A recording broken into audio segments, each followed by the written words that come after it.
I am the Tofu Golem. Please enjoy the video. You start inside the roster or career menu. Open the exact fighter profile you'll edit. Once selected, choose Edit Fighter or Manage Athlete so you're in full edit mode. Make sure to save a duplicate or manual backup first, because changing weight class affects stats and matchmaking.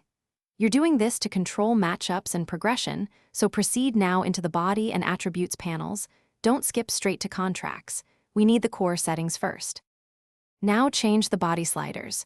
Reduce or increase weight to land squarely in the target weight class range.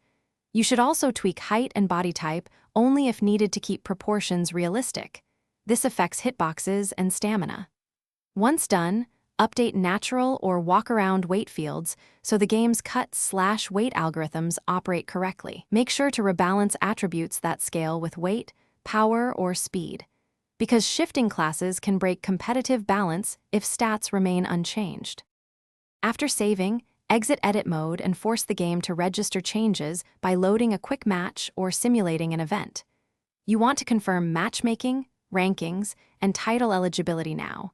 If the fighter still shows the old class, reopen the profile and ensure weight values fall inside the official class limits. If something breaks, restore your backup, redo the body/weight sliders more conservatively, and clear the game cache or restart. Thanks for watching.